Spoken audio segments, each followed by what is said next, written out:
そうだ、前回の動画のコメントの中で、スープラに1年乗った感想の動画見たいっていう方、コメントいただいたので、スープラについて喋ってみようかなと思います。私この車納車されたのが2023年の12月でした。2023年の12月に納車されてます。なので今1年ちょっとですね、1年少し乗ってます。1年間で走行した距離は 13,474 キロ。もう思ったよりも少なかったかなと思ってます。1年経ってこの車に感じている不満点はほとんどないです。不満な点がどこかって聞かれてもパッと出てこないですね。不満点、満足度の方が圧倒的に高いですね。まああえて不満というほどではないことなんですけど、あえて挙げるとすれば、高速道路で前の車にくっついて走っていってくれるレーダークルーズの機能がついてない、それくらいですかね。その今僕が挙げた不満点も AT を選択すればついてるので、もうその不満点も解消されちゃいますね。 AT を選べば解消されちゃいます。私は MT を選択したのでその機能がついていないですね。一定速度で走行をしてくれるクルージング機能はついているので、それは非常に高速道路を走る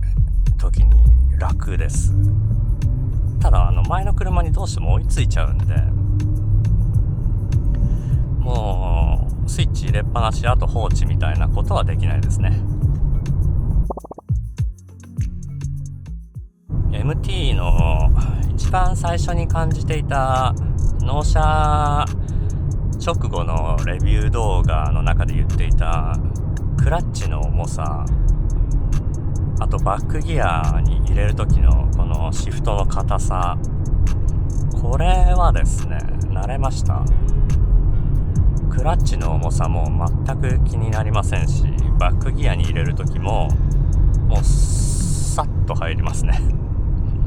重いことは重いと思うんですけどね、でも気にならなくなりました。でそれからあと気になっていたのが、ロングノーズですね。ロングノーズもこれもすぐ慣れちゃったんで全く今は気になってないです。非常に乗りやすいと感じています。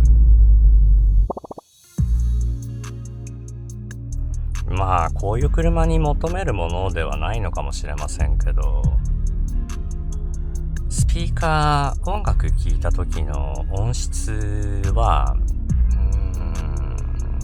やっぱり高級車とか私が以前乗っていた車に比べると音質は悪いかなという気はしますけど、このスープラに乗り換えてからあんまり音楽聴かなくなりまして、なぜかというとですね、この車内に入ってくるエンジン音、排気音が楽しいんですよね。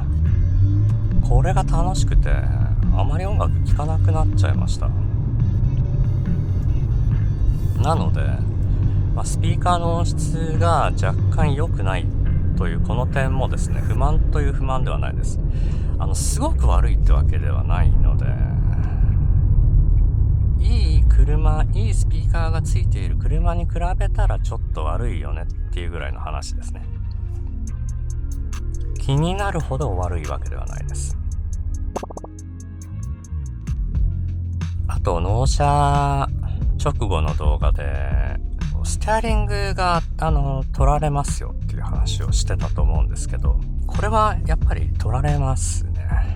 道路のわだちの深い道路を走ったりするとステアリングは取られます。取られますけど、そういうもんだなと思っちゃってるんで最近はそれも全く何とも思わなくなりました。エンジンのパワーはもう申し分ない。とてもじゃないけどこんなパワー使い切れないので、使い切る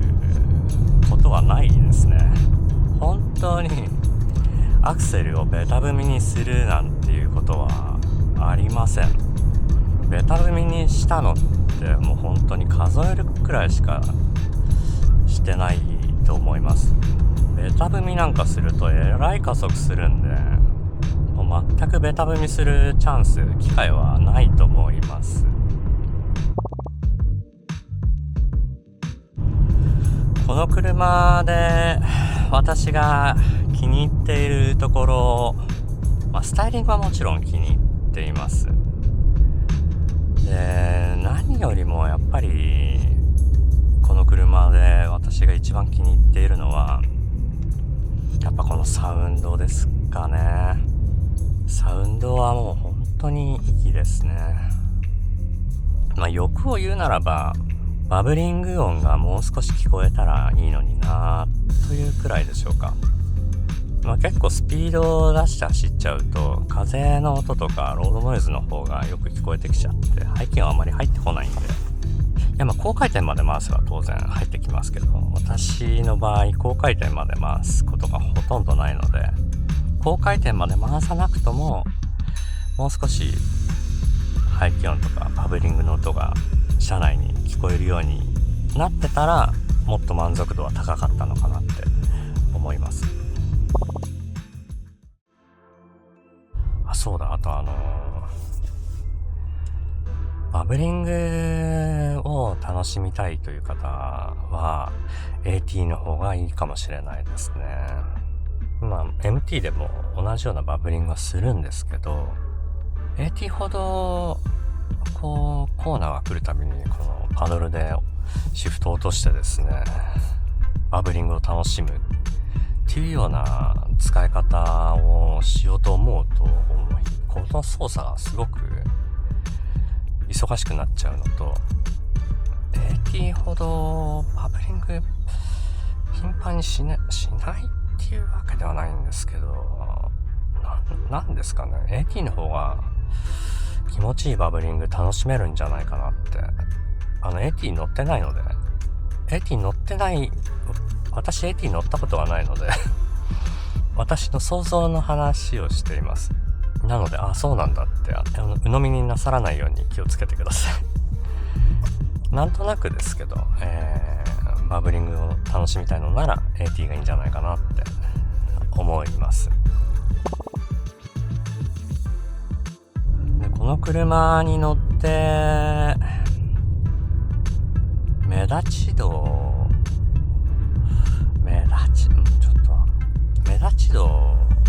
どれくらい目立つかっていう話なんですけど、あんま目立たないですねあんまり目立たないです。色がグレーだからなのか、そもそもスープラはそんなに目立たない車なのかちょっとわからないんですけど、目立ち度で言ったら S660 のグリーンの S660 の方が目立ってましたね。車子供に大人気で、すれ違う子供がみんなかっこいいなんつってそんな声がよく聞こえてきてましたけど、スープラになってからはそういうのが一切感じたことはないですね。目立つか目立たないかって言われたら目立たないんじゃないかな。グレーのスープラはあまり目立つ車ではないのかもしれません。なのであんまり目立ちたくないっていう方にはおすすめの色だと思います目立ちません、グレーですね。この革のタンカラーの革シートですけど、やっぱり汚れますね。汚れはします。僕がこういうジーンズとか黒っぽいパンツとか履いてるからかもしれませんけど、こういうよく擦れるとこはちょっと黒くなったりしますね。なので綺麗に保ちたい方はメンテナンス定期的にしないと汚れが落ちにくくなっちゃったりするのかなって思います。私もちょっと気づいたら拭いたりするようにはしてるんですけど、なかなかちょっとまめな方ではないので、汚れるかなとは思ってますね。このステアリングなんかもやっぱり使ってるうちにツルツルになってきちゃうと思うので、いくらここが綺麗でもですね、この皮がツルツルになってきちゃうので、そうなっちゃったらもう皮の張り替えとかしかないんですかね。リペアとかできんのかな。もうそうなったら諦めてもうリペアするしかないんでしょうね。あとこのメーターはフル液晶だったらよかったのになってちょっと思うことはあります。液晶にはなってるんですけど、このあたり、このタコメーターの数字のあたりはもう液晶じゃなくてそのまま表示されてるというか、印刷されてるというか、そういう形状になっているので、そのあたりもフルデジタルでメーターの種類が何パターンか変えられるっていうようなものがついてたらちょっと面白かったんじゃないかなって思います。でもここだけアナログの針でも良かったですよね、きっとね。内装に関しては満足してます。シンプルすぎるぐらいシンプルですよね。この辺りのスイッチとか。これはですね、機能を登録しておいて、ボタンで今、例えば僕8だとスポーツ表示っていうのをアサインしてるんですけど、こういうのがちょっと面白い機能ではありますね。これなんだ、このモードっていうボタンなんだ。知らんかった今日これ切り替えられるスイッチなんだ。知らなかったな、この機能。今日初めて押したかもしれない。このシフトもですね、もうほんとスムースですね。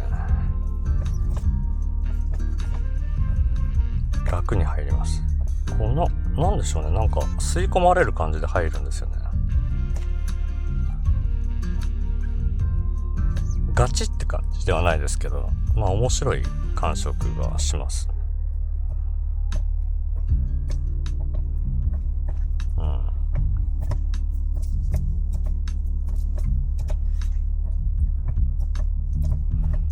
ショートストロークはショートですよね。これしか動かないんで、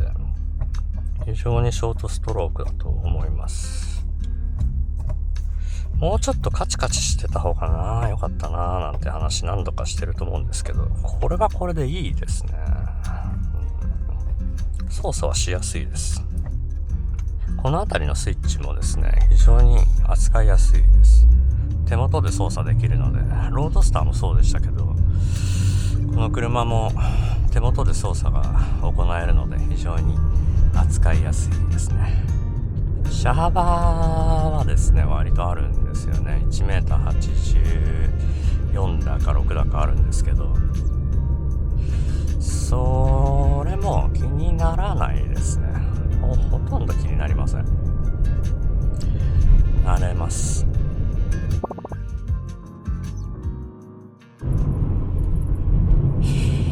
私の動画のコメントでよく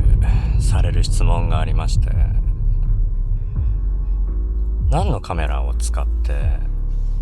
どんな風に撮影してるんですかってよく質問があります。でですね、いい機会なのでちょっと紹介させてください。インスタ36053、ここ今ついてる、これが本体なんですけど、これを帽子にマウントして、撮影しています。でこれはですね 53S というモデルです。もう一つこの白いモデルがあって、今撮ってるカメラなんですけど、それが GO3 というモデルになります。でこのカメラで撮影してるんですけど、声の収録もこのカメラ一つで済んでいます。別でマイクを用意してないんですけど、音声も綺麗に撮れているので、もう撮影は本当に楽です。楽になりました。このカメラが出る前までは GoPro を使ったりしてたんですけど、 GoPro って頭につけるにはちょっと重くてでかいんですよね。重くてでかいので、このカメラはとても重宝しています。あとですね、撮影時間がバッテリーが30分ほどしか持たないんですよ。なのでこのカメラ2つ持ってですね、 GO3 と GO3S の2つで撮影しています。1つだけだと撮りたいシーンを逃してしまうことがあるかもしれないですね。でこちらのカメラで撮影しているときはもう一つは充電しておいてですね、でこちらの充電が切れたらまた取り替えてというような使い方をしています。音声、録音される音声、GO3 と GO3S で若干機能的に違いがある。私違いがよく分かってないんですけど、録音される音声はですね GO3 の方がはっきり聞こえるというか、大きい音で録音できるというかですね、そんな感じがしています。この撮影をこの範囲を広くして今撮ってるんですけど、 GO3 の方だとちょっと歪んでると思います。 GO3S も歪んではいるんですけど、それを若干補正してくれるモードがありまして、歪みを少なくして撮影してくれます。 4K 撮れるんじゃなかったかな、 GO3S の方は。私は 4K では撮影してなくて、いつも撮影するときは 2.7K で撮影しています。このカメラがですね、でも暗いところで撮影するときは GoPro の方が綺麗に撮れますね。なので使い分けてます。車から降りたときは GoPro か iPhone で撮影して、車内からは GO3 で撮影してというような使い分けをしています。ほぼほぼ私のチャンネルをご覧になってる方で同じようにスポーツカーじゃなくてもいいんですけど、自分の好きな車乗られてる方で、ちょっと自分も撮影してみたいななんて思う方いらっしゃると思うので、どんな風に撮影しているか説明ちょっとしてみました。 YouTube 非常に面白いので始められてもいいんじゃないかなって思います。自分の撮影して編集して作った動画をですね、たくさんの方に見てもらってリアクションしてもらうとすごく嬉しいので、この嬉しさはちょっと皆さんにも味わっていただきたいかなって思ったりします。手軽に始められると思うので、パソコンとか、パソコンじゃなくても携帯だけでYouTube やってる方もいらっしゃるようなので、パソコンがなくても始められるんですよね、きっと。私は、Windows のマシンに編集ソフトは Adobe のプレミアムプロを使っています。いくつか使いました。買い切りの Adobe のプレミアムプロは毎月お金がかかるんですよ。なので毎月お金かかるのちょっと嫌だなっていう方は買い切りのソフトもあるんですけど、私も何個か使いました。何個か買い切りのソフトを使ってみたんですけど、一番使いやすかったのがこの Adobe だったので、今はこの Adobe のプレミアムプロを使い続けています。そっちスワラかっこいい。ホイールスワラの横のスカイラインめちゃくちゃかっこいい。あれ何話してたっけ。何の話してたっけ。 YouTube やった方がいいですよっていう話してたんでしたっけ。YouTube 面白いのでいい趣味になると思うんですけどね。どこかに出かけようっていう動機にもなりますし、でちょっと毎日というか週末というか暇でなんか面白いことないかなって考えてらっしゃる人にはすごくいいと思います。 YouTube